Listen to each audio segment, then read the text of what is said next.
Hi, this is Exploring with Em and Stu. And today we've returned to my home county of Norfolk for a little bit of an explore of some military history. We're currently here in Mundesley, which is on the northeast coast of Norfolk, at a World War II coastal gun battery. And we're going to tell you a little bit of history and take you for a little bit of a tour. So constructed around 1941, this gun battery was part of the Eastern Commander's coastal defence and was one of many gun batteries that was built along the Norfolk and Suffolk coast here. This particular one, like I said, is here at Mundesley and is set right on the cliff tops, giving a great view over the North Sea. So when it was originally constructed, it was manned by the 197 Coastal Battery Royal Artillery, and there was around about 150 troops that were stationed here to look after and maintain this battery. So this gun battery is of quite a typical design. We've seen similar before. It consists of two gun platforms connected together by semi-sunken cruise shelters, which we'll take a little look at as much as we can in a bit.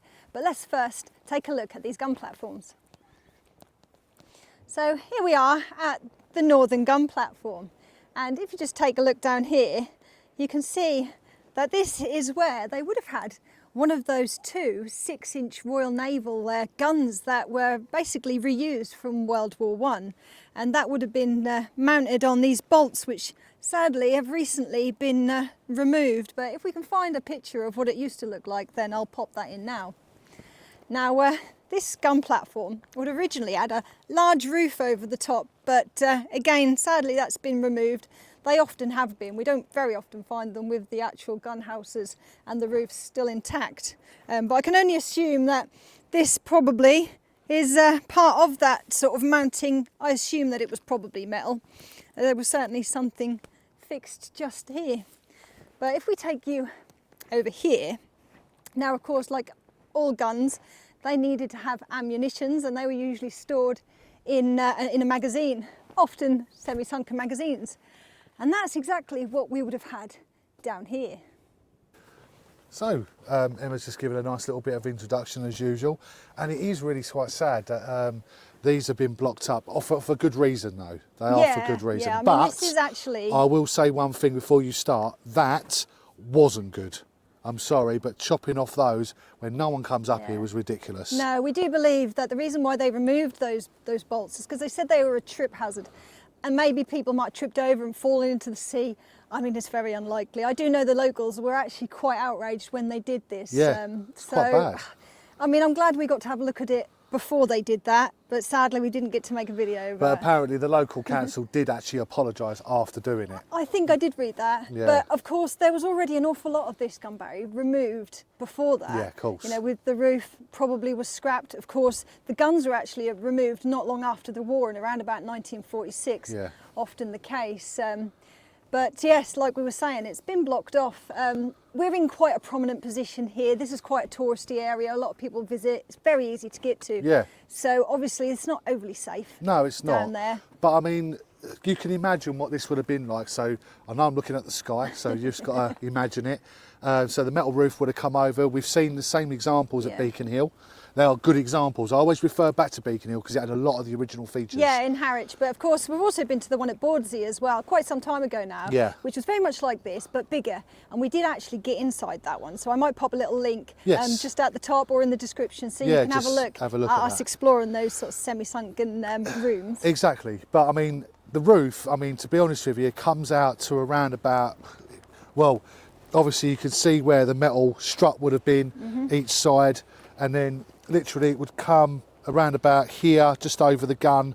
It would have been all camouflaged up. It would have been all camouflage paint. Yeah, very absolutely likely. Everything going on. But I mean, the only way that you can now get to this is through nettles and brambles and all that lot. But there's a lot more to see, and we've got another gun emplacement just over there. There is. There's so much more to see. So we are going to show you what we actually can, and what we can't see, we're going to try and sort of explain to you so you can use your imagination a little bit. That's it. So I think what we need to do now is go over to the next gun emplacement and have a quick look at that.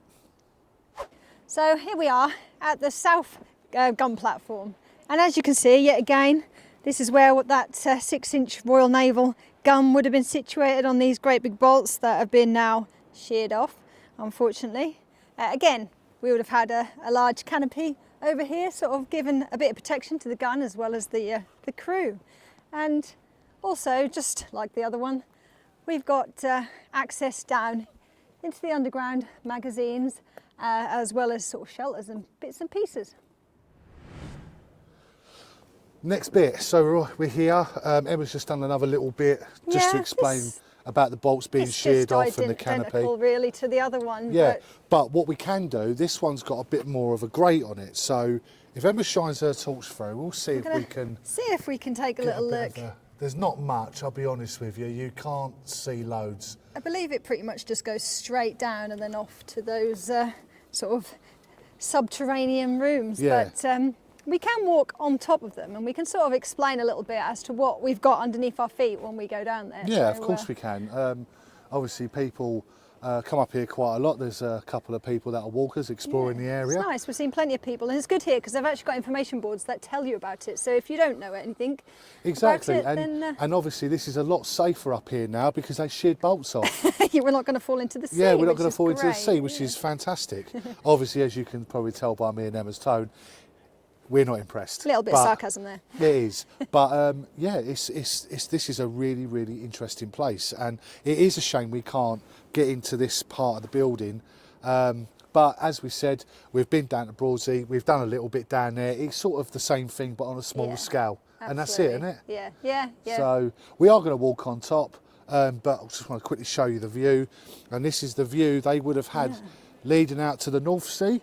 Yes, this is the North Sea. They would have been looking for those enemies, And ships, aircrafts, all sorts of things. Yeah. Now, of course, don't forget that, like most gun batteries, this would have also had a battery observation post with it, which would have had the rangefinder equipment, the director equipment predictors, and they would have been sending their messages as to what they could observe from those observation posts to these guns and telling them where to fire. Do we have an idea, Emma, roughly where these observation posts were? Now, I believe it only had the one, because often they do. I know the ones down in Dover are a little different, but I believe it was just to the north, sort of up that direction. Possibly somewhere. where the car park is. I believe so. It was demolished around about 1953, so I've read. So unfortunately, that's about all I can tell you, really. What is quite interesting, though, before we switch off, they do have the generator rooms here. Yes, which is quite of course interesting. It would have been surrounded by bits and pieces, but we'll talk a bit more about that when we get up there. Okay.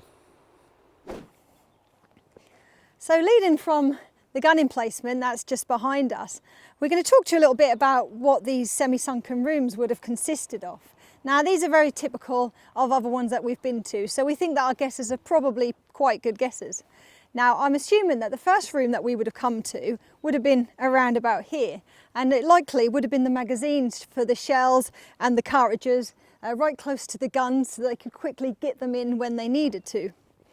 Now, we also know, having looked through some of the little holes in here, that at the front of this building was a long corridor, and this would have been connecting all the different rooms that would have led off of here. So we're going to imagine that I'm walking down a corridor now, and I'm coming to things like the crew quarters. There would have been ablution rooms, toilets, basically, down here. There would have been all different rooms for sort of the personnel, mainly sort of crew shelters, things like that. Of course, the personnel that were stationed here wouldn't have been sleeping in these, very likely. There would have been a camp, I believe that's just to the north of it, where you'd have had huts and other sorts of things, where those 150, possibly, personnel would have been stationed. But we've got a few other little features that we're not too sure. This could be sort of another exit way. Again, I imagine they probably would have had some sort of emergency exit routes out of here if need be. But often these are quite identical. So when we get up to the gun emplacement just up here, on the raised section behind us, again, we're likely going to have magazines for the shells and the cartridges and things like that, with sort of a small hut for the personnel to stay in. So just continuing to walk along the roof of the sort of semi-sunken rooms here. I hope that you're trying to use your imagination, and I'm trying to explain it as well as I can. But it's almost identical up here. We've got the gun emplacement that would have had a corridor that would have led to very likely the shell and cartridge stores. That would have been here. I can only assume there's shelving and things like that for those munitions. And just over here, we've got one of two of what we believe is probably the main entrances into the actual guns, because of course you wouldn't have been able to get to them easily from the gun emplacements themselves. So we think this is a blocked off entrance. And again, there's another one identical just down there. So we've got the sun in our eyes at the moment. It's really quite bad. It's winter time for you. But obviously we've got this in the background here. But what we want to talk about is the surrounding areas, isn't it? Yes, yeah. So if we move around here, we can have a bit more of an idea on the surrounding areas, searchlights. If you, Emma, you want to explain that? So obviously the gun emplacement was actually just one part of a gun battery. The gun battery would have consisted of the camp where the personnel would have been.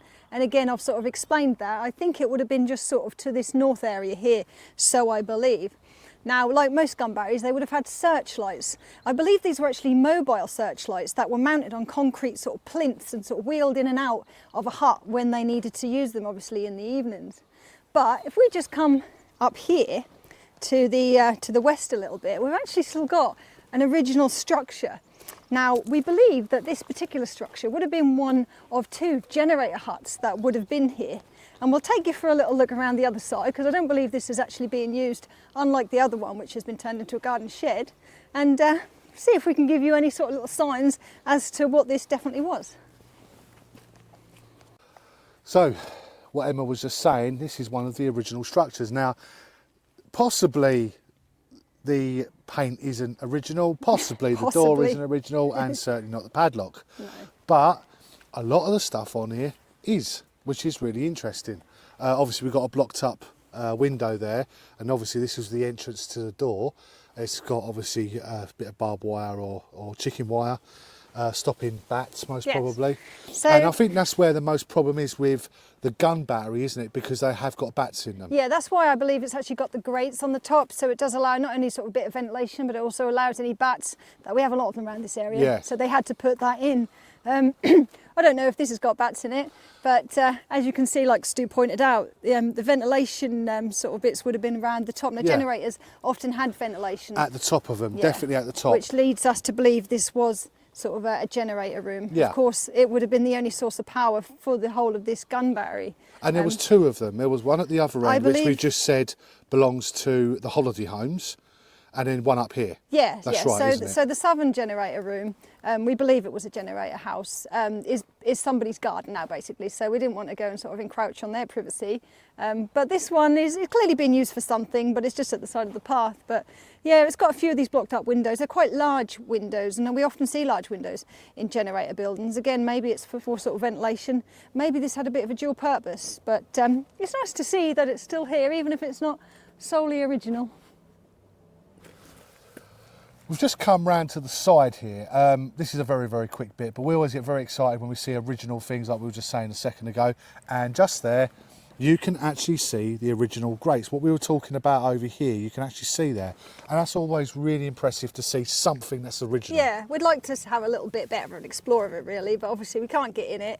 I wonder whether or not the generator plinths are actually still in there, because we do often see that, but it looks like somebody's using it as a bit of a storage. It might be even the council, because by the looks that's the council padlock. Possibly, so. Yeah, possibly, but it's nice to see that there's a little bit there, and nice to see that there is actually still one of these buildings, because of course, like we said, the base observation post, tower or whatever it would have had is long gone, and the rest of the camp is long gone. Exactly, but we've still got these great original features here, which is always really nice to see. But we are going to head back over to the battery now, so we'll see you there in a second. So these gun batteries weren't actually used for that long, having been built around 1941. Around about 1943, they actually were handed over to the Home Guard and put under care and maintenance. And like we said, after the war in 1946, the guns were removed, and here it is today, just sort of left for us to enjoy its history. So we've come to the end of our video. It's been a really nice afternoon, best weather, better than Dover that we had. This has been less mud, it's been really nice. But this was Mundesley Battery. It's been a really, really nice explore. It's all flat. That's the thing I like about it the most. Yeah, so we've visited this on a few occasions in the past, haven't we? And we've taken a few photographs, but we've never actually done a video of it. No. And I don't know why, because this is apparently the only sort of the last remaining coastal emergency gun battery in Norfolk that's in a sort of condition where you can actually sort of appreciate it still for what it is. So, obviously, because it's been boarded up, it's been looked after, or or because there's bats in there. You know, that's just the way it is. But do you know what? I quite appreciate that it is boarded up. And thankfully, that does at least mean that whatever is left underneath is still preserved. Exactly. Because we know what happens to these places exactly. usually, if not. But yeah, it's been nice. It's been nice to get out on this beautiful sort of winter's day. Yeah, so, it's been lovely. We thought we'd pop down here and give you a little look. That's and it. Stu's done some great drone footage, so you can really get sort of a sense of the scale of this place. That's it. But please, if you can, like and subscribe. We always appreciate it. And as I always say, it makes us feel special. Always does. Yeah, and we've got lots more that we've done around the Norfolk and Suffolk area, if that's what you like, as well as all over the country now. Plenty of military stuff coming up very soon from Dover, so check that out. But if you want to see even more of us, then we do have a Patreon that you can sign up to for £3 a month, and all the information will be down below there in description if you want to check that out. That's lovely. So, as from Exploring with Em and Stu, here on the Norfolk coast, thanks for watching. Bye-bye. Bye.